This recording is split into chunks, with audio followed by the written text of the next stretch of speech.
Allah Taala maqtolur. Janob Payg'ambarimiz sallallohu alayhi vasallamga salavattар болсын. Бүгін Аллах Taala берген тәуфиқ менен, не'мат менен өткөндө баштаган 40 хадис китебинин 2-хадисин алабыз. Бүгүнкү кыла турган хадисибиз алымдар бул сүннөттүн энеси деп аташкан да. Сүннөттөрдүн энеси деп аташкан. Эмне үчүн? Себеби ислам дин жалпы камтылган.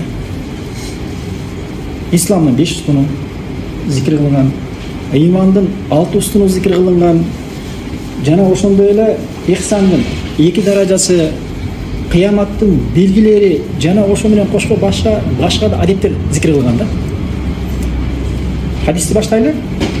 Бул хадис Умар ибн Хаттабтан риwayat кылат. Байнама нахну инда Расулилlah саллаллаху алейхи ва саллям зата яумин. Биз бир күнү Пайгамбарыбыз саллаллаху алейхи ва салламдын алдында отурганыбызда Эмес сахабалар билесиңер, Пайгамбарыбыз саллаллаху алейхи ва салламдан динди үйрөнүш үчүн кээде Пайгамбарыбыз алдына келип жиналып динди үйрөнүшкөн да. Пайгамбарыбыз саллаллаху алейхи ва саллам динди үйрөтүп турган. Ошол күндөрдүн биринде дейт. İstala aleyna raculun şadidu bayad siyaqita.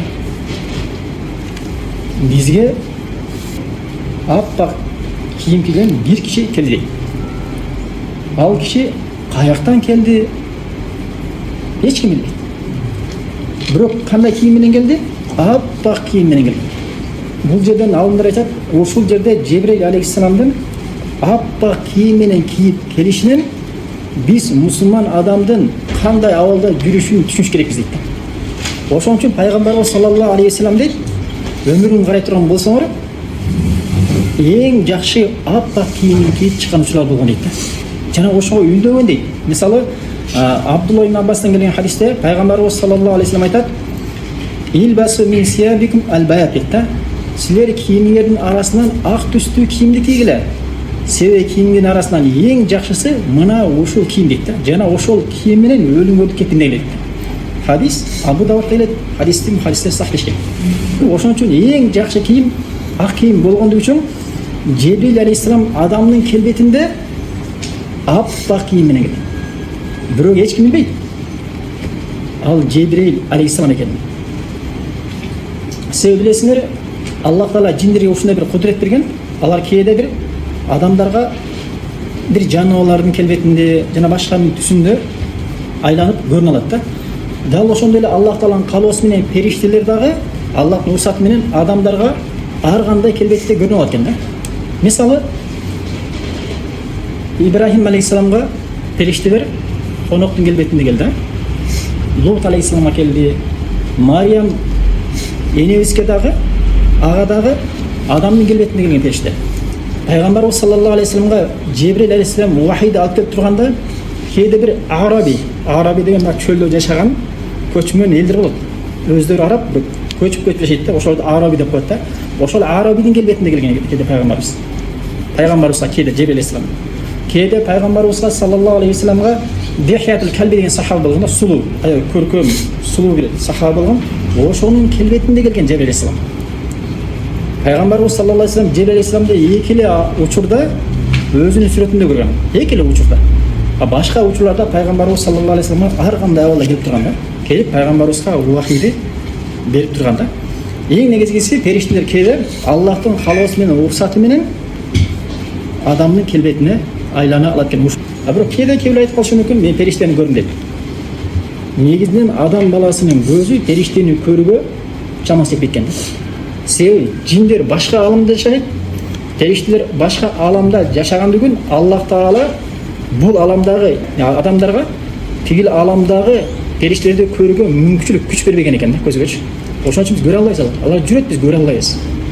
Бирок Аллах Таала кимге кааласа аны көргөзүп коет да. Бирок бирөө жарымдар айтышы мүмкүн, мен баланча жерге барсам периштени көрдүм, тигил жака барып периштени көрдүм деп айтышы мүмкүн. Өзгөчө мазарларга. Эми ал жерге барсаң, албетте ал жерде жиндерден болгон шайтандар бар. Алар көзгө ар нерсе болуп көрүнө берет. Аппак болуп, канаттуу болуп, же башына аппак селде кийип, бир жашнакай түстө көрүнсө, мазарга баргандарга, периште деп ойлоп калышы мүмкүн да. Ал шайтандар эми алар арканды алыска таштайт. Аяка келгенден кийин өздөрүн жакшы көрсөтүш керек. Себеби коркунучтуу болуп көрүнө турган болгон болсо, бул жерде эскемпир бар экен, жин бар экен деп келе коюшу мүмкүн. Ошон үчүн алар адамды ошол путка сыйындырыш үчүн, ошол мазарга сыйындырыш үчүн аларга периште сыяктуу болуп көрүнөт. Периште эмес, периште сыяктуу болуп жакшы көрүнөт. Арасында сүйлөп коюшу мүмкүн. Арасында сен намазыңа бекем бол деп айтып коюшу мүмкүн. Сенин ар бир мага кылган дуаңды мен Раббың Аллахка жеткирип турам мен. Сен эч кандай күмөндөбөгүн. Ар бир дуаң үчүн мен өзүм Аллахтын астына барып жеткирип айтамын. Ар бир дуаң Аллахтын астына кабыл болду деп айтып коюшу мүмкүн. Десе ал чыгып алып баланча мазардан, баланча жерден мен периштени көрдүм. Ой алма периште намаз оку деп айтпадыбы? Деп айтышы мүмкүн. Ол намаз оку деп айтып кое берет. Эмне үчүн? Өздөрүнө тартыш үчүн, өздөрү бир периште көргөзүш үчүн. Бирок сен аларга барып, Аллах сактасын. Ошол адамдар барып аларга сыйынганда Аллахтан башкага дуа кылып атпайбы? Ошондо Аллах Тааланын намазын кабыл кылабы? Кабыл болбойт да. Себеби адам Аллах Тааланын жалгыз өзүнө толук сыйынмайынча Аллах Тааланын ибадатын эч качан кабыл кылбайт. Аны да шайтандар билет да. Ошон үчүн шайтандар мага дуа кыла берген, жана намазыңды таштабагын деп коет. Мага дуа кылсаң сен күнүнө 1000 жолу намаз оку, 1000 рекат намаз оку, Аллахтын астында кабыл болборуна бар жакшы билет да. Бул жакта мискиндер билбейт алар. 5 мал намаз окуйт, Аллахтан башка барып мазарларга дуа кылат, тилек кылат. Алар афистери да. Ошон үчүн урматтуу туугандар, периштелер ар кимге эле көрүнөр бекен. Аллах Таала каалаган пайгамбарларга жана кээ бир солих кулдарына көрүнүшү мүмкүн экен. Хадистерде, асарларда келгендей. Хадис манталы, хадис мантысында шадиду савади шарит да. Баягы адам келгенде чачы аябай капкара дейт да. Баягы адамдын чачы капкара эле дейт. Жогорку хадис мантысы эмне болду эле? Кийими аппак болчу дейт. Бул андысында чачы аябай капкара дейт. Бул деген эмнеден далатылат? Анын жаш экенинен далатылат. Ал карып алган, сакалы агарган, чачы агарган, улгайып калгандан эмес, Жебрил алейхиссалам жаш жигиттин сүрөтүнө келген. Аппак кийим кийген, чачтары капкара. Ибн Хиббандын риваятында рожулун шадиду савади лихя дейт да. Анын дейт сакалы капкара эле дейт. Жебрил алейхиссалам жада калса пайгамбарыбызга келгенде сакалы бар капкара. Мына ошондой абалда чыныгы бир мусулмандын, момундун кейпин көргөзүп берген да. Караңыздар. Омар айтат: "Ла юра алейхи асар сафар." Бирок андан мусафир экендигин белгиси көрүнбөйт дейт. Жана аны эч ким тааныбайт дейт. Биз аны Мадина элинен деп ойлосок, Мадинадан эч ким тааныбайт дейт. Биздин автобуста олтурган эч ким биз тааныбайт дейт да. Бул сапардан келген окшойт деп, сапардан келдиби деп ойлосок, сапардын анда эч кимдей белгиси жок дейт да. Чачы капкара, кийими болсо аппак. Ал учурдагы заман азыркы учурда эмес да. Азыркы учурда ушул жерден бир унаага отурсаң, же самолетке отурсаң, жердин бир бурчунан экинчи бурчуна эч кандай кийимиң кирдебей, чаң болбой жетип барышың толук мүмкүн. Бирок ал деген 14 жыл мурун да адам Мекке менен Мединанын ортосунда эле адамдар сапар кылганда 9 күн, 10 күн жол жүргөн. Жолдо шамал болот, чаң болот, жатат, уктайт, кийим бар кир болуп, сапардан келген адам ошол учурда эле чарчап, кирдеп билинип турган да. Хадистин уланысында хатта жаласа илан набийи саллаллаху алейхи ва саллям фасна рукбатайхи ила рукбатайхи. Пайгамбарыбыз саллаллаху алейхи ва саллям алдына тизесине коюп жакын отурду. Вада кафайхи ала фахизайхи. Эки колун өзүнүн эки тизесине койду. Пайгамбарыбыздын астына келди дагы. Пайгамбар ушундай бир биз намазда отурабыз го, ошондой абалда отурган. Алда келгенде туура маңдайына ошондой ташабут абалында отуруп туруп, эки колун эки тизесине мындай койгон да. Бул деген баягы суроочу адамдын адептерин көргөзөт дейт да. Анан сурады дейт: "Я Мухаммад, ахбирни ан ислам." О Мухаммад, мага ислам тууралуу кабар берчи деп айтат. Ушул жерден "Я Мухаммад" атпайбы? Алымдар айтышат, негизи пайгамбарыбыз саллаллаху алейхи ва саллям сахабалары пайгамбарыбызга кайрылганда "Я Мухаммад" деп айтпайт эле дейт. Эмне деп кайрылат? Я Расулалла, я Наби Алла деп кайрылчу дейт да. А бул келде я Мухаммад деп айтты. Бул сахабалардын сөзү эмес дейт да. Көбүнчө баягы сырттан, таладан келген арабилер келгенде пайгамбарыбыз саллаллаху алейхи вассаламдан үчүн сурачу дейт да.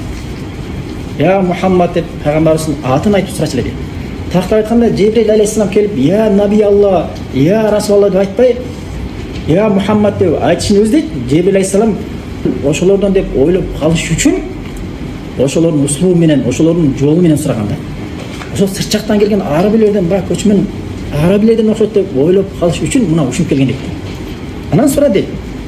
Я Мухаммад, ахбирни ан ислам. О Мухаммад, бизге исламдан кабар бергин деп айтты. Жебрил алейхиссалам динди сахабаларга үйрөтүү максатында келип туруп сурап атты. Максат эмне? Максаты ошол отурган сахабалар ушул ислам динин мыкты үйрөнүп алсын деп. Эми ислам деген эмне? Ислам деген мен мусулманмын деп койсок болду. Ислам ушулбу? Себеби азыркы учурда көп адамдар исламды билбейт. Ислам деген бул мен мусулманмын деп айтып койсоң болду, намаз окуй деле кой, араң ичип, тамекиң чегип, насыбайыңды атып, кыла турган ишиңди кылып, эптеп дүйнө тапсаң болду, сен мусулмансың дейт. Бул исламдан алыс нерсе. Эми азыр ушул хадисте пайгамбарыбыз саллаллаху алейхи вассалам Жебрил алейхиссаламдын суроосуна ислам кандай экенине жооп берет да. Исламдан кабар бериңиз дегенде пайгамбарыбыз айтып атат: Ал-исламу ан ташхада ан ла илаха иллаллаху ва анна Мухаммадан расулуллах. Ислам деген бул Аллахтан башка сыйынууга татык зат жок. Жана Мухаммад Аллах Тааланын элчиси деп көйлүк бербең. Жана күнүнө 5 мал намаз окуң. Жана бай болсоң зекет бербең. Жана Рамазан айында ороза кармаң. Ажыга барыш мүмкүн болгон болсо өмүрүңдө бир жолу ажылык кылууң деп жооп берди.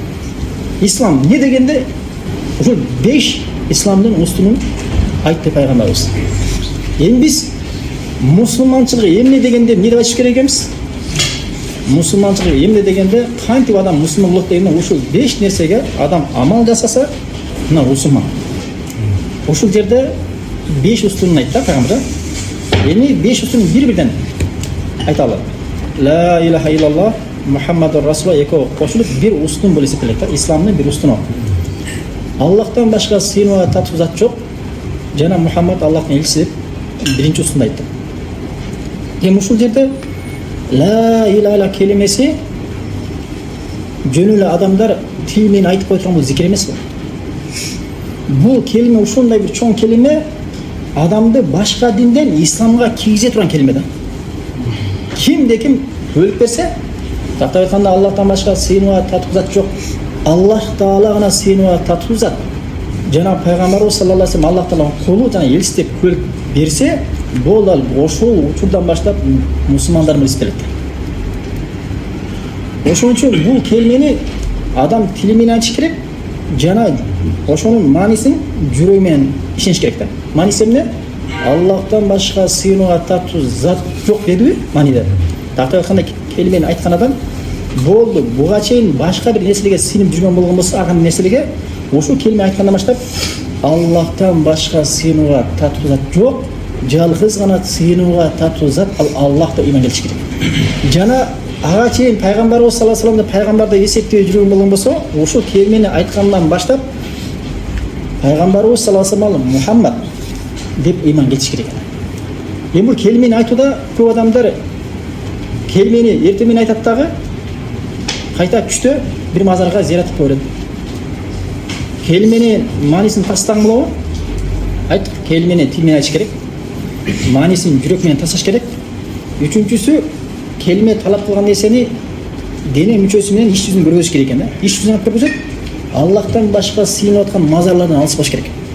Аллахтан башка сыйынып аткан сөздөрдөн жана башка бир нерселердин баарын алыс болуш. Тактап айтканда арба колдой, Умайыны колдой, Манас атам арбагы урап, Сулайман то колдой, жана башка бир адамдар да бизде баягы кыргыздар исламга негизи эртеле киргенбиз.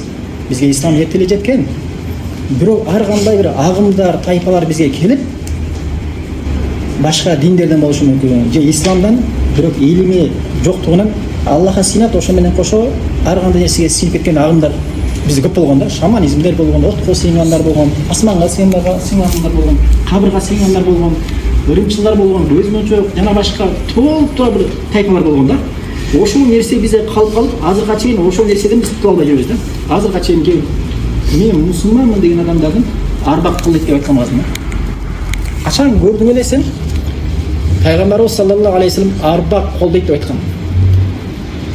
Качан уктуң эле сен пайгамбарыбыз саллаллаху алейхи вассалам сахабалар Омар ибн Хаттаб, Абу Бакирдин арбак колдойт деп согушка чыгып атканда, Бадыр согушунда, Ахзаб согушунда, жана башка Ухуд согушунда арбак колдойт деп аткан. Качан көрдүң эле сен? Пайгамбарыбыз саллаллаху алейхи вассаламдын келишинин негизги максаты эмне болгон? Мына ушу арбак колдойт, аулия колдойт, баланча шейх жардам берет, шифа берет, мазар колдойт, баланча ушул нерсенин баарын жок кылыш. Пайгамбарыбыз кээ бир мазарларды түймөлөр менен жулдурган, кээ бирлерин көмдүргөн, кээ бирлерин дарактар бузган, кестирген, ошондо баарын жок кылган. Ислам тарыхында бунун баары сүннөт түрдө калган да. Ошон үчүн ла иля келмесин айткан адам эмне болуш керек экен? Тил менен айтып, маанисин жүрөгүндө тастап, үчүнчү талап кылган нерсе ширктердин баарынан жүз буруш керек, бет буруш керек экен. Аллахка иман келтирдиңби? Болду, сен арбакка сыйма. Эмнеге арбакка сыймайсың? Арбактар сага эмес, сен аларга жардам беришиң мүмкүн да, дуа кылып. Сага жардам бере албайт ал. Тирик өзүндө 5 сом сурасаң, тасмайда тырышып бергизи келбейт, туурабы? Өлгөндөн сага жардам беребит. Баланча арбак, түгүнчү арбак, мунун баары исламда анык ширктерди урматтаган. Ошон үчүн ушул нерселерден баарынан алыс болуш керек.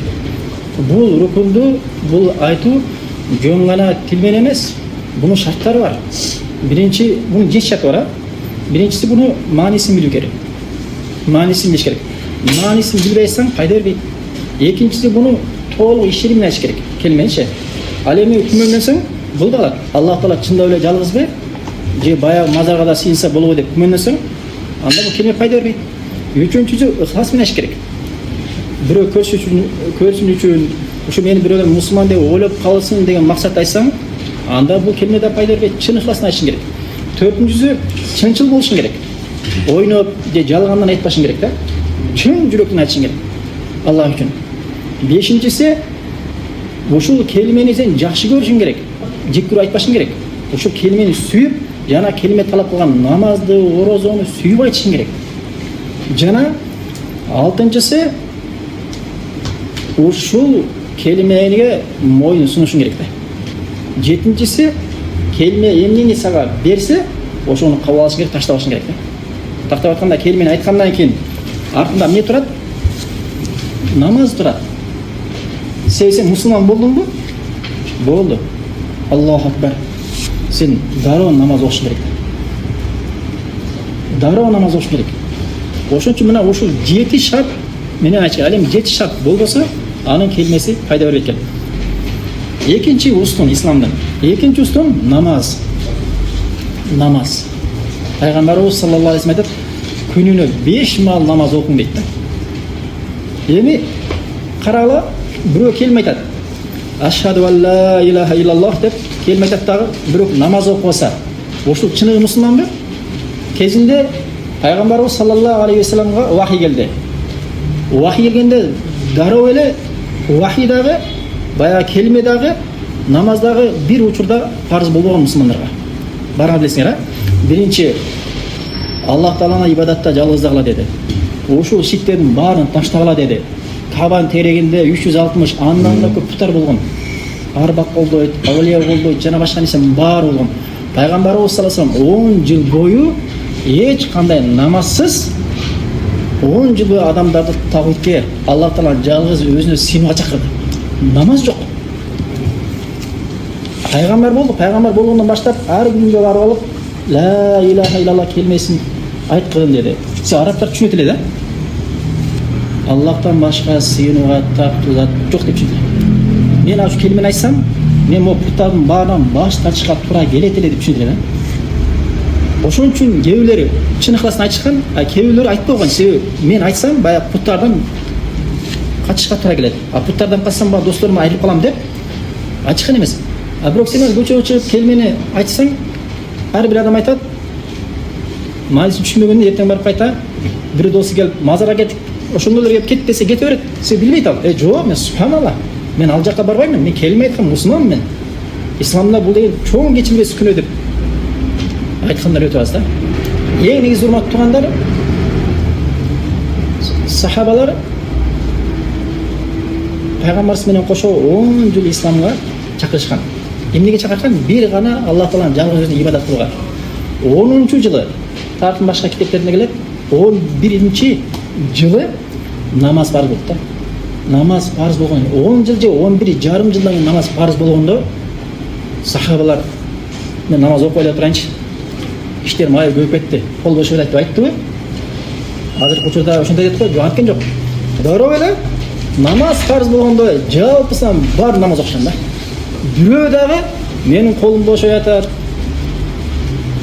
убакыт бар болуп атат деп намаз окубай, 1 жылдан окуп, 2 жылдан окуп, 3 жылдан андай сахаба болгон эмес. Кандай парыз болду? Дал ошондой окуганда баштап. Бизде азыр адамдар намазды 20 жылдан бери, 30 жылдан бери окуй деп жүргөндөр көп да. Бирок окуйт. Ошон үчүн урматтуу туугандар, ыйман келтирдиңби чыныгы? Ошол келмени айттыңбы? Анда таста келмени. Кантип тастайсың? Намаз окуу менен тастайсың да. Намаз Аллахтын бизге берген чоң нематы. Мисалы, зекет, орозо, башка ибадаттар пайгамбарыбыз саллаллаху алейхи вассалам жерде жүргөндө парыз болгон да. Ал эми намаз бул исламдын экинчи устуну, адам баласы эң бийик жеткен орунда парыз болгон да. Пайгамбарыбыз саллаллаху алейхи вассалам миражга көтөрүлүп, 7 кабат асмандын үстүндө Аллах Тааланын астында Аллах Таала менен сүйлөшүп, мына ошол жерде адам баласы жеткен эң бийик орунда парыз болгон да.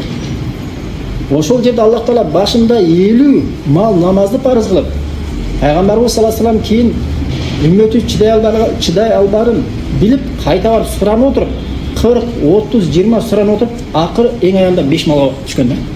Ошон үчүн пайгамбарыбыз үммөтүнөн кимде-ким 5 малга бекем боло турган болгон болсо, ал иншалла башында парыз болгон 50 мал намаздын суу жазылат. Аллахтын нематы да. Бул намаз урматтуу туугандар, адамдын Раббысы менен күндө байланышып тура турган нерсе. Сен Раббың менен күнүнө 5 мал байланышып турасың да. Сен өзүңдүн Раббың менен күндө 5 мал байланышканың жакшыбы? Же бир айда бир жолу, же жумасына бир жолу, же болсо бир жылда бир жолу айтта байланышып турган жакшыбы? Жок, Аллах Таала сага бир жылда бир жолу эмес, күнүнө 5 мал байланышка чыккын деп атты. Кантесиң?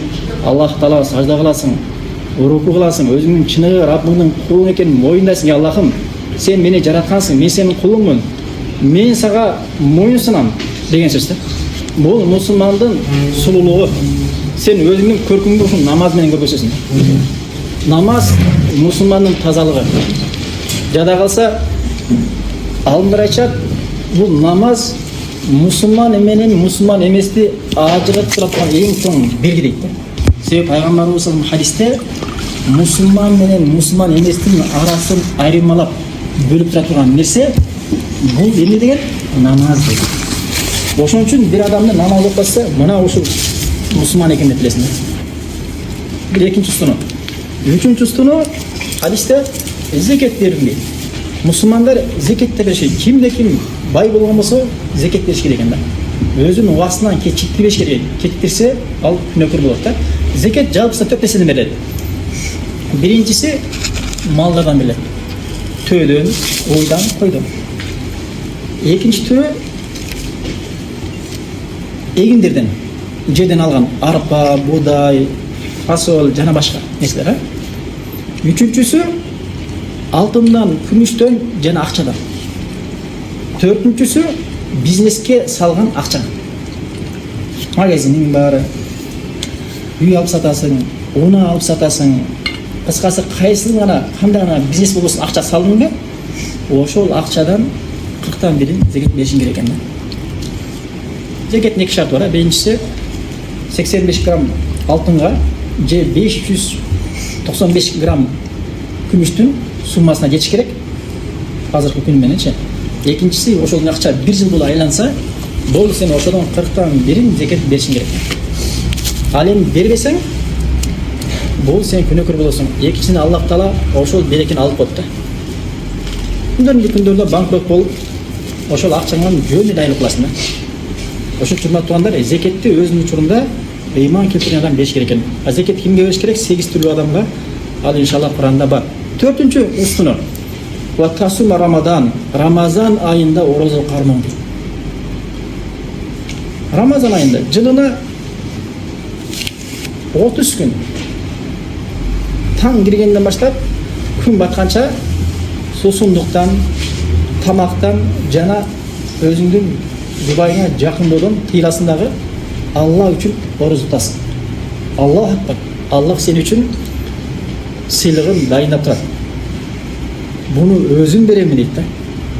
Мен өзүм беремин дейт Аллах Таала. Аны кыямат күнү аласың иншалла. Карагыла, намаз күнүнө 5 мал. Орозо жылына 1 жолу. 5-нчи устун ажы кылуу. Бул өмүрүңдө 1 жолу. Чамаң келсе өмүрүңдө 1 жолу ажылык кылуу парыз экен. Анын шарттары бар. Биринчи шарты балагатка жетишиң керек.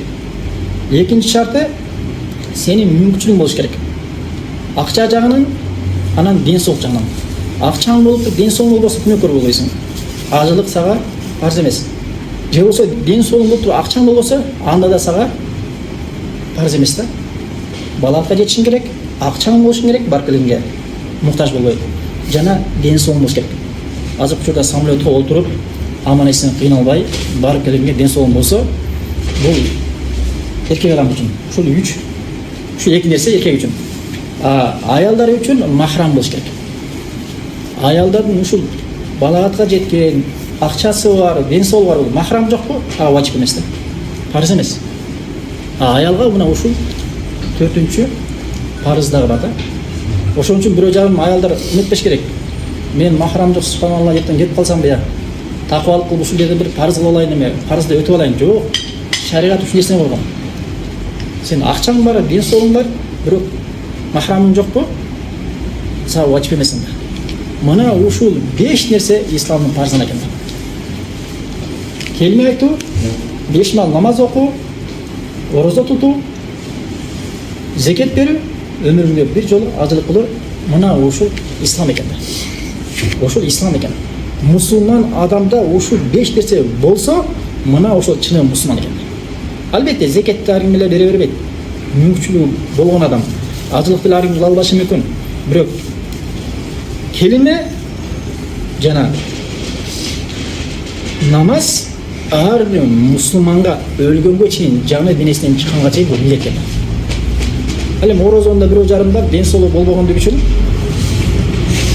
кармай албай ордуна мискиндерди тамактандырышы мүмкүн. Бирок ушул 2 нерсе ар бир адам, ал оорукчан болобу, кандай гана оору менен оорубасын, ыйман келтирип намаз окуш бул милдет экен да.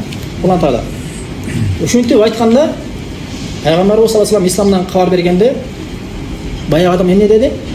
Садакта деди. Сен чын айттың деди. Фажибна лаху ясалуху ва юсаддиқу. Биз таң калып калдык баягы адамга. Өзү сурады дагы, анан Пайгамбарыбыз саллаллаху алейхи вассалам исламдан кабар берсе, исламдын 5 устунан кабар берсе, сен чын айттың деп айтты. Өзү сурап, кайта тастап коюп атат дейт. Андан кийин фахбирни анил иман. Андан кийин бизге ыймандан кабар беришти деп айтты. Ыймандан. Исламдан жооп берди, ыймандан. Пайгамбар айтты: "Антумина биллахи ва малаикатихи ва кутубихи ва русулихи ва яумил ахир ва антумина бил qadar."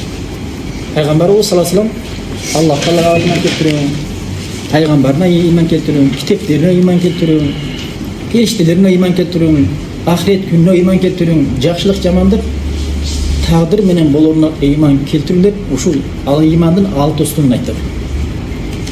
6 устун айтты. Бир-бирден ушул 6 устунду кыскача түшүндүрүп кетели. Пайгамбар айтты: "Сен Аллаха иман келтирүүң" деди. Эми Аллаха иман келтирүү 4 нерсени айтты. Биринчиси Аллах Тааланын барлыгын, бирлигин. Аллах Таала бар, жалгыз деп иман келтирүү. Экинчиси Аллах Тааланын Раббылыгына иман келтирүү.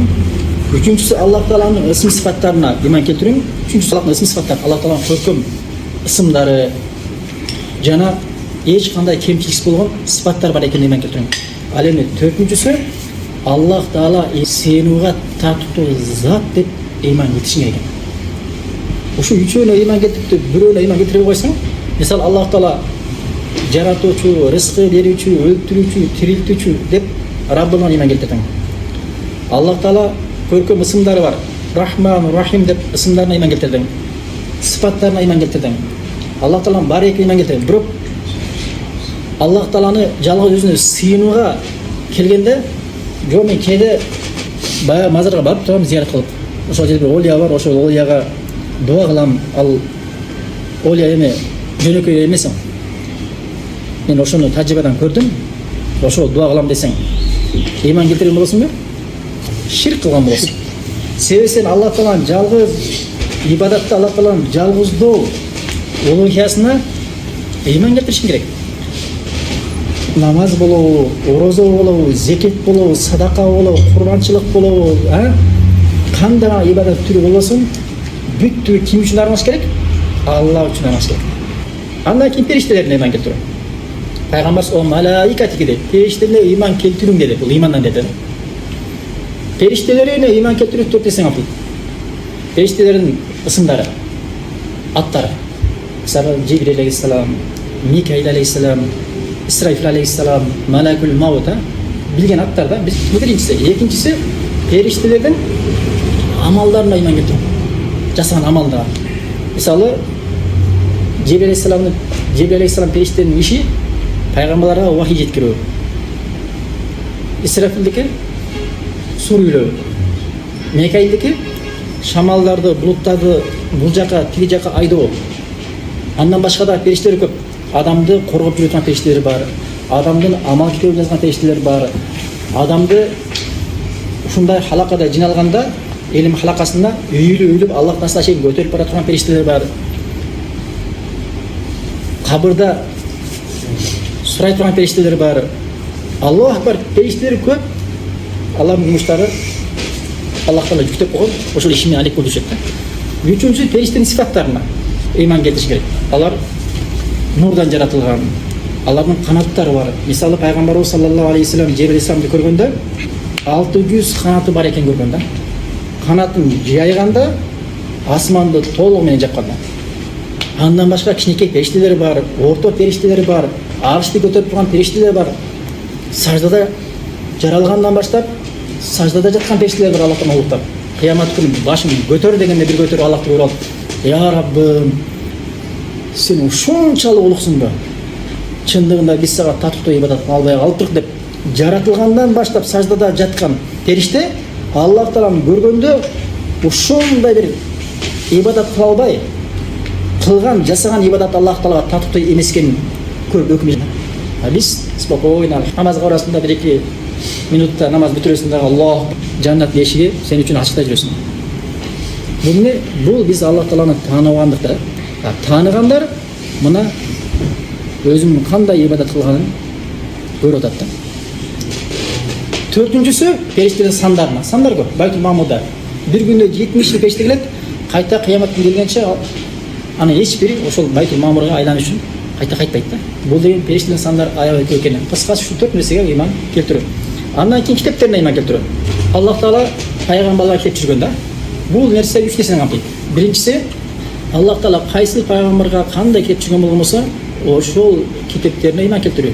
Мисалы Забур, Таурот, Инжил, Ибрахим алейхиссаламга жүргөн ки баракчалар Куранда, хадисте келди, иман келтиребиз. Экинчиси мурунку өткөн үммөттөргө берилген китептер, Инжил жана башка китептер бурмалангана иман келтиребиз. Негизи башында Аллах Таала тарабынан түшүрүлгөндө таза китеп болчу, бирок кийинчерээк аны өздөрү бурмалап, өзгөртүп жүргөн. Ушул нерсени пайгамбарыбыз саллаллаху алейхи вассаламдын алып келген ислам дини Куран менен Сунна кабар берди, иман келтиребиз. Үчүнчүсү ошол Тауратта, Инжилде келген кээ бир кабарлар бар. Ошону Куран же Сүннөт тастаган болмосо, аланда бурмаланбай калып кеткен экен деп ыйман келтирет. А бирок көпчүлүгү бурмаланган. А негизи бурмаланган кээ бир нерселер болуш мүмкүн, бирок бул деген окууга уруксат берилбейт. Буну илим элери гана окушу мүмкүн эле, карапайымдар аларга барып китептерди сатып алып окуш бул туура эмес. Мына ушул үч нерсеге ыйман келтиребиз. Андан кийин пайгамбарларга ыйман келтиребиз. Пайгамбарларга ыйман келтирүү 6 нерсени камтылат. Биринчиси, Аллах Таала Куранда, пайгамбарыбыз саллаллаху алейхи вассалам сүннөттө пайгамбарлардан жалпы кабар берсе, жалпы ыйман келтиребиз. Ар бирине токтолуп терең кабар берсе, ошо тереңинен да ыйман келтиребиз. Себеби мисалы Нух алейхиссалам тууралуу,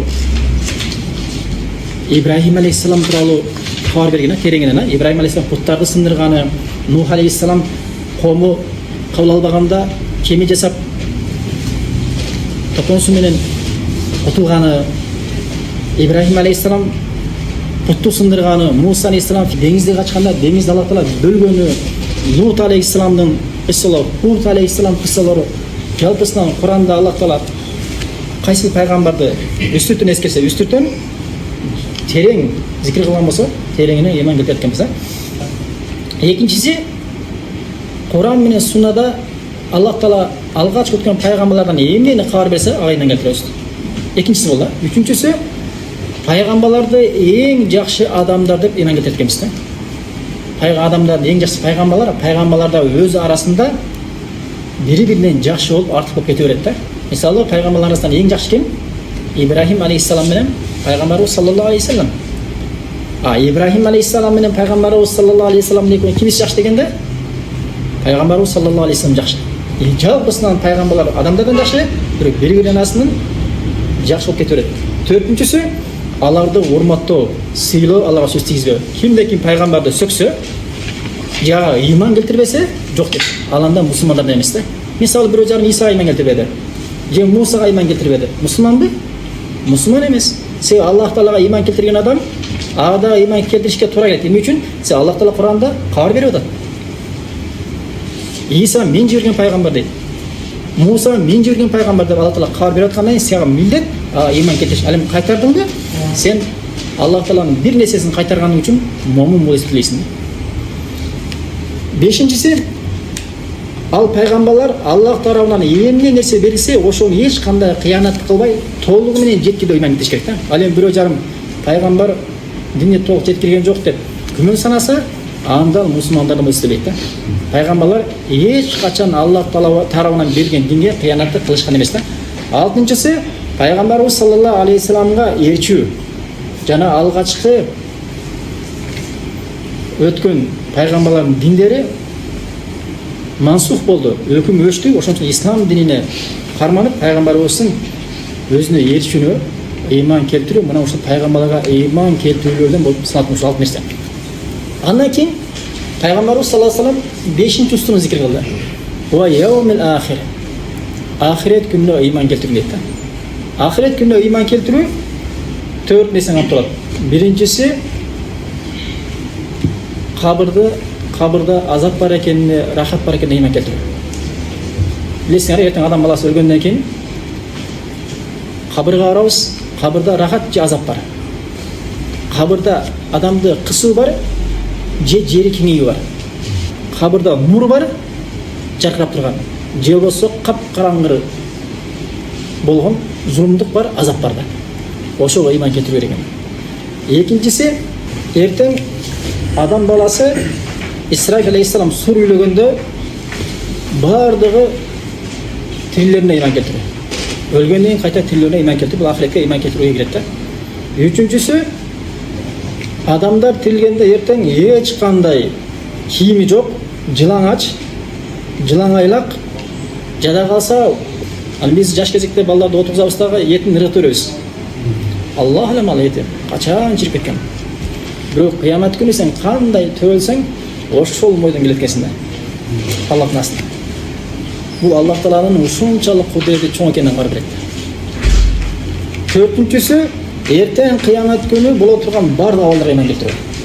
Шафаатка, сиратул көпүргө, жаннатка, тозокко жана башка эсеп хисапка, кыямат күнү боло турган бардык абалдарга ыйман келтирүү, бул кыямат күнү ыйман келтирүүдөн болот. Мына ушул 4 нерсеге ыйман келтирүү. Андан кийин пайгамбарыбыз саллаллаху алейхи ва саллям 6-устуну тагдырдын жакшылыгына жана жамандыгына ыйман келтирүүң деп туруп 6-устун айтат да. Ошол 6-устунда эми 6-устун эмне? Аллах Тааланын тагдырына ыйман келтирүү.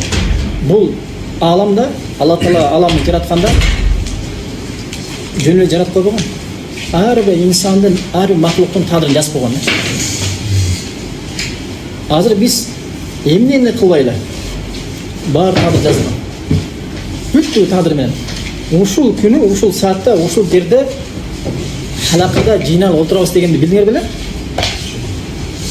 Бирок Аллах Таала ушуну асмандар менен жерлерди жарата электе 50.000 жыл мурун тагдыр жазып койгон. Баланча күнү, баланча саатта, баланча адамдар, баланча жерде жыйналып отуруп жазган. Аллах Тааланын илиминен кудретине карап. Эми тагдырга ыйман келтирүүдө 4 рукун бар. Устун бар. Мисалы, биринчи устуну Аллах Тааланын илимине ыйман келтирүү.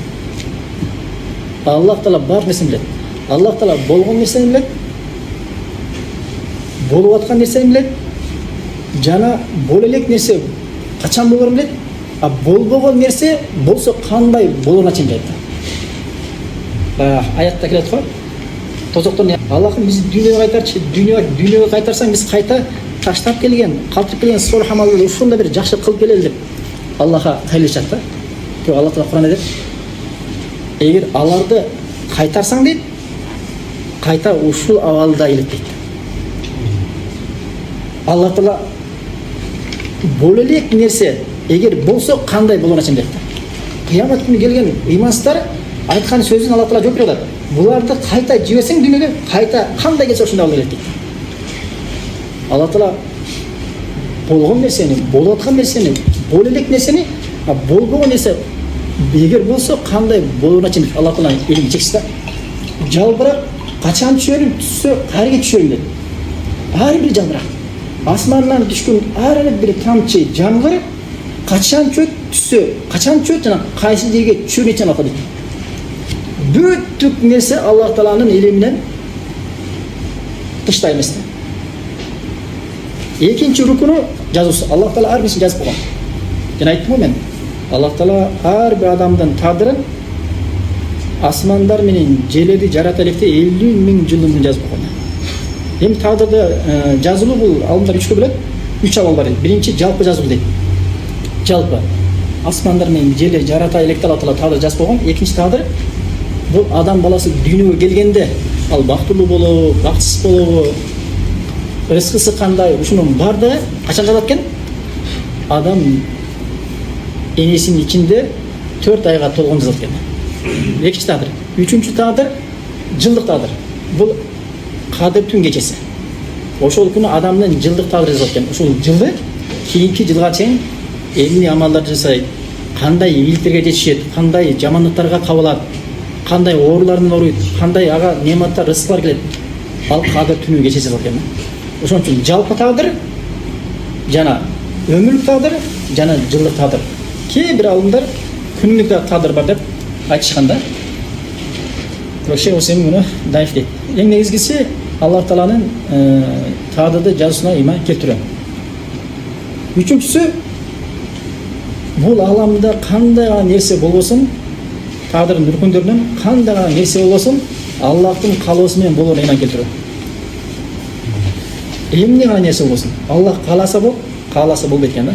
Кээде бир нерсени кылайын десең, аны кылууга колуңан бар нерсе келет, бирок болбойт, иш ашпайт. Эмне үчүн? Аллах Таала каалабаган үчүн. Аллах Таала бир нерсени кааласа, ошол үчүн асмандагы болуп аткан окуялар, бир өлкөнү өлтүрүп коем дейт, же бирөө менен бир уруш кетсе мен сени жок кыламын дейт. Бирок ошонун баары Аллах Таала кааласа болот экен. Аллах Таала каалабаса болбойт экен. Бир соода кыласың, соодаңда болойн деп турган нерсе болбой калат да. Сен каалап турасың, ушундай ашык болуп, ошого жетишти армандап турасың, баардык мүмкүнчүлүк бар, бирок бир себептерден болот. Эмне үчүн? Аллах Таала каалаган жок да. Ошон үчүн турганда бүт нерсе Аллахтын каалоосу болот экен да. Адамда каалоо бар, адамдын каалоосу Аллах Тааланын каалоосу астында экен. Ошон үчүн Аллах Таала кааламайынча эч нерсе болбойт. Үйлөнүштү каалайсың? Эми эртең той болот дегенде, эртең иншалла никеге деп атканда болуп калат да. Эмне үчүн? Аллах Таала каалаган. Аллах Таала каалаганда сен артыңан кубалап жүрүп алып, сени бекинген жериңен суруп чыгып үйлөнүп алат да. Болот атпайбы? Ошон үчүн Аллах Таала кааласа эч нерсе болбойт экен. Төртүнчүсү, кадырга иман келтирүү төртүнчү рукун Аллах Тааланын жаратуусу. Биз көрүп аткан, угуп аткан, билип аткан кандай гана жерде кичинекей, чоң макулук болбосун, бүттүн Аллах жараткан. Бүттүн Аллах жараткан. Мына ушу менен ыймандын 6 устуну бүттү. Эми 6 устун бүткөндөн кийин садака дейт. Сен чын айттың дейт. Айта баягы киши. Ана айтат: "Фахбирни анил ихсан." Эми сен мага ихсан тууралуу кабар берейин дейт. Дегенде пайгамбарыбыз саллаллаху алейхи вассалам: "Ан табудаллаха каннака тарау, фа иллам такун тарау, фа иннаху ярука" дейт. Ихсан деген бул сен Аллах Тааланы көрүп тургандай сыйынуу. Эгер бул нерсеге сенин чамаң жетпесе, анда Аллах Таала сени өзүңдү көрүп турат деп сыйынуу деп айтты. Бул ихсандын 2 даражасы. Ихсан өзү бир эле устунан турат. Бирок ушунун бир устунун 2 даражасы бар. Эң бийик даражасы эмне? Аллах Тааланы көрүп тургандай ибадат кылууң да. Ар ким деле ыйман жете бербейт. Бул ихсандын баягы эң бийик даражасы да. Ислам динин кармаган адамдардын даражасы канча бөлөт? Ислам динин кармаган момундардын, мусулмандардын даражасы канча бөлөт? 3 даража бөлөт. Эң төмөн даражадагылар булар кимдер? Мусулмандар. Алар Аллахка келме айтат. Аллахтын барекин иман келтирет дагы 5 мал намаз окуп, закат берсе бербей ошентип дүйнөнү өткөрөт. Булар мусулмандар. Андан жогоркулары булар момундар. Булар момундар исламда бар да, ыйманда бар. Ыйман болгондо да ыйманды тереңинен изилдеген ибадатчыл адамдар. Булар экинчи орунда турат да. Үчүнчү орунда тургандар, эң бийик орунда турган булар мухсиндер. Мухсиндер булар Аллах Таалага ибадат кылганда, Аллах Тааланы көрүп турганда ибадат кылат. Жибел болсо, буга чамасы жетпесе, Аллах Таала мен кайсы жерде жүрбөйүн, кандай гана иш кылбайын, Аллах Таала мени көрүп турат, байкап турат, көзөмөлдөп турат деп ыйман келтирген. Бул ихсандын эң бийик даражасы болсо дагы, экинчи даражасы бул дагы мухсинге кирет да. Эми өзүңдү карап көр. Сен мусулмандардансыңбы, же момундардансыңбы, же мухсиндерсиңби? Эгер келме айтып, 5 мал намаз окуп, анда сен мусулмансың. Ал эми сен жок. Исламды изилдеп, ыйманды изилдеп, илим талап кылып, важиптерге, сүннөттөргө амал жасап, арам нерселерден тыйылып жүргөн болсоң, Аллах акбар, сен момунсуң. Бирок сен ибадат кылган Аллах Таала мени көрүп турат деп ибадат кылбашың мүмкүн да. Бирок сен Аллахка ибадат кылганда Аллах Тааланы көрүп тургандай ушунчалык бийик даражада ибадат кылсаң, анда сен мухсинсиң. Ал эми жок, ибадат кылганда көрүп турганда ибадат кылганга чамам жетпейт. Бирок мен кайсы жерде Аллах Таала мени көрүп турат деп мындай ар ибадатыңда ушунда бир Аллах Таала мени көрүп турат, көзөмөлдөп турат деп бир кандай сөз сүйлөсөң дагы Аллах Таала көрүп турат деп, бир иш кылсаң да Аллах Таала көрүп турат деп ушундай бир сезимде жүрө турган болгон болсоң, Аллах акбар, анда сен мухсинсиң. Сенин даражаң анда момундардын, мусулмандардын даражасынан бийик да. Анда сен алхамдулилла жакшы даражасың. Эгер ушул даража менен кете берсең, иншалла сен бешке эсепсиз, азапсыз барасың иншалла. Бирок баруу бизде ушундай. Аллах эми мурунчуда албетте пайгамбарлар болгон, сахабалар болгон, андан кийинки солих инсандар болгон. Эми азыркы учурда жок деп айта албайбыз. Болушу мүмкүн, бирок болсо дагылар эмне эч качан мен ушундай даражага жетип калдым айтпайт аларчы. Тескериче баягы афиристер айтат. Андан кийин бүттү? Жок, бүткөн жок. Андан кийин хадис уланышында дагы Жебрил алейхиссалам эмне деди? Ахбирни анис-саа. Эми кыямат күнүнүн кабарын бергин деп сураганда, пайгамбарыбыз саллаллаху алейхи вассалам мал масул анха би'алама мин-ас-саили дейт да. Суралып аткан адам суроочудан билимдүүрөөк эмес дейт. Сен менен менин экөөбүздүн билимибиз бирдей эле. Буну Аллах гана билет деген нерсени айтып атат да. Бирок Жебрил алейхиссалам сурап коюп атат. Эми сурап коюп атат, пайгамбар билет деген максатта эмес. Бул жакта сахабалар билсин, кыямат күнүн качан болорун бир гана Аллах Таала билет деген нерсени билиш үчүн сурап атат, көрдүңбү? Сиз бирөө жан качан болот десе, билем баланча бир адам айткан ошол 2020 болот деп айтты эле деп, 20 жыл өтүп кетти го, туурабы? Биздин кичинекейибизде 2020 топонсуз болот, кыямат күнү болот деп айтып жүрчү. Биз кичинекейбизде, билбей эле субханалла ошого чейин бирдеке кылайын деп жүргөн адамдар болгон. Жана жерди казып, билесиңер, даярдангандар болгон. Ошон үчүн кыямат күнүн качан болорун бир гана Аллах билет. Сахабалар билди ушундан, биз билбей турбайбы? Эч ким билбей турбайбы? Аллах гана маалым турбай деп үйрөндү да. Саятта келет: "Ясалукан насу аниса", сенден адамдар кыямат тууралуу сурашат. Сен ошондо аларга эмне деп айтасың? "Кул иннама илмуха индаллахи", бунун илими Аллахтын астында гана, Аллахка гана маалым деп айтмайт. "Ома юдика ланна саат такуна куриба", сен каяктан билесиң?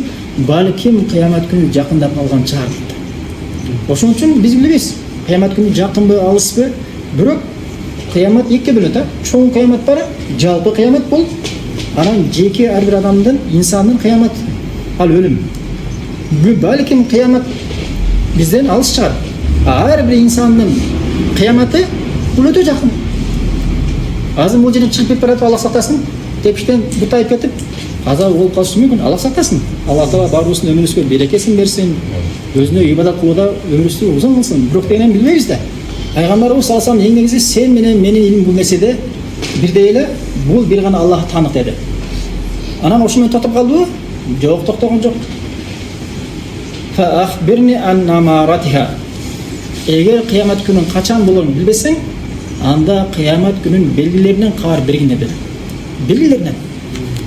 Дегенде пайгамбарыбыз саллаллаху алейхи ва саллям эмне деди? Белгилерин ан талидал амату раббатаха. Күн аял өзүнүн кожоюнун төрөп алуусу деп айтты. Мына ушул кыямат күнүнүн белгисинен деди. Күн аял өзүнүн кожоюнун төрөп алуу бул кыяматтын белгилеринен деди. Алында кандай десе айтат? Бир күн, бир падышанын астында, бир адамдын астында күнү болгондон кийин ага өзүнүн кожоюну жакындык кыла алат да. Ошодон төрөйт дагы, төрөгөндөн кийин баягы күн төрөгөн кыз болобу, бала болобу, кимдин баласы болот ал? Ал кожоюндун баласы болот. Кожоюндун баласы болгондон кийин ал өзү кожоюндун баласы катары сезет дагы, баягы апасы анын астында күн болот. Кээ бир алдында айтышкан башка да мааниси бар. Кыяматтын жакындаганда аялдар өзүнүн кожоюндай болгон балдарды төрөп калат деген.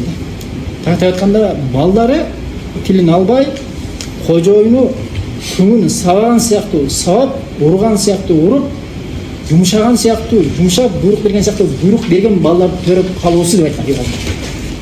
Ошол нерсени көрүп атабыз азыркы да. Балдар энесин укпайт. Баланча кыл десе кылбайт. Тескеринче баласы жумуштан келатканда апасы буту жерге тийбей коркконунан тамак кылган көрөсүң. Коркконунан чайды койгонун көрөсүң. Үйдө тамак жок болсо, ун жок болсо, нан жок болсо чыйпылыктап, кошуналарга барып нан сурап, балам келет деле айланайын бере койчу нан деп жалдырап жүгүп жүргөн көрөсүң. Бул не деген сөз? Эгер убагында тамак даяр болбосо, чай даяр болбосо, апасын деп сөгөт ал. Урушат апасын, жада калса урат, өлтүргөндөр бар. Мына ушул тараптан кээ бир адамдар мааниси ушу деген да. Кыямат күнү жакындаганда ушундай бир балдар төрөлөт. Туура кожоюну кулун сабагандай, апаларын сабай турган, ура тургандар чыгат деген да. Азыр ошол нерсени көрүп атабыз мына ушул кыямат аламаттарынан. Бул биринчи аламаты. Экинчи аламаты жылаңайлак, жылаңач, кедей болгон, коо жейган адамдар бийик үй салууда жарышкандарын көрөсүңөр. Азыр карагыла, кезинде жылаңайлак, жылаңач дегенде баягы ауратынан башка жерин жапканга кийими жок. Ушундай бир адамдардын кедей болгон кезинде малдын артында жүргөн, төнүн артында, койдун артында, уйдун артында жүргөндөр азыр бийик үйдө салууда жарышып аткандарын көрөсүңөр. Азыр мурун арабтарды ачы келе мурун, ой арабтар ушулар, ушу арабтар качып кеткендер, ушу кайсы тилди алгандар бар. Бул жерде араб болобу, кыргыз болобу, башка улуттуу айырмасы жок. Эң сен кезинде арабтар төө жайып жүргөн болсо, сен кезинде кой жайып жүргөнсүң сен аталарың. Же керей болгонсуң. Азыр үйдүн сабылда жарышат жашкан жокпу? Азыр жарышып атат. Бул дагы кыямат күн белгилеринен. Шейх Усеймин рахмахулла айтат, эми ар бир заманда үй жарышуулар болот дейт да. Эми биздин заманда дейт 1990-жылы 2000-ге чамалаган убакыт айтса керек. Эми биздин учурда деле азыр карасаң, бийик үйлөрдү сабылда жарышканын көрөсүң. Азыркы учурду адамдар көрүп, ушул аламат турбай деп ойлошу мүмкүн дейт да. Бирок биз билебиз дейт, келечекте бизден кийинки муундарда дагы ушундан да бийик үйлөрдү салып жарышкандар чыгышы мүмкүн дейт да. Ошол учурда дагы ошол учурдагы адамдар, ушул хадис азыркы учурга айткан турбайбы? Демек кыямат күнү өтө жакын калган турбай деп ойлошу мүмкүн дейт да. Бирок андан кийин дагы ошондой өтө бийик салгандар болушу мүмкүн дейт да. Негизи кыямат күнү аламаттары өтө аз да. Өзү кыямат күнүнүн кичинекей аламаттары бар, чоң аламаттары бар. Кичинекей аламаттары дегеле көпчүлүк болуп койду. Саналуу гана калды. Араб чөлү, жашылдануусу, жана башка бир саналуу гана белгилери калды. Ошол белгилер бүткөндөн кийин кыямат күнү чоң белгиси башталса, бирөө эле башталса болду. Артынан мончок чургандай чүрүп бардыгы башталат да. Бол бүттү. Ошон үчүн адам эмне керек? Даярданыш керек. Ал кыямат күнү меал алыс болсун, жакын болсун, өзүбүз кыяматыбыз өтө жакынбы, жакын эмеспи? Жарыш керек да. Хадис маанисинде Омар ибн Хаттаб айтат, "Сумман талака" дейт. Андан кийин баягы адам кетип калды дейт. Фалабисна малиян. Биз кичине туруп калдык дейт. Сумма калали, андан кийин пайгамбарыбыз мага, "Я Омар, атадир манис саил?" Омар, азыркы суроочу ким экенин билесиңби деп сурады. Дегенде Омар ибн Хаттаб, "Аллаху ва расул алам." Аллах жана элчиси билүүчү деп айтты. Пайгамбарыбыз саллаллаху алейхи ва саллям, "Фаинна Жибрил атаакум юаллимукум динакум." Бул Жибрил силерге диниңерди үйрөтүп келди дейт. Силердин диниңерди дейт. Демек, исламдын эмнеден турат экен? Исламдан, ыймандан, ихсан. Сият айтты пайгамбар. Бул Жибрил силердин диниңерди үйрөтүп жатат дейт. Ошончо адамдар мына ушул хадис динди жалпы камтыган дейт. Дини эң негизги негиздерин камтыган дейт. Ислам, ыйман, ихсан. Ошон үчүн бул хадис жолдо айткандай сүннөттүн энеси деп аталган. Тура Фатиха сүрөсү Курандын энеси деп аталган сыяктуу, сүннөттүн хадистердин энеси деп аталган. Эмне үчүн? Анткени жалпы диндин эң чучуктарын камтыган хадис болгондугу үчүн. Кыскача ушундай. Баракаллаху фикум.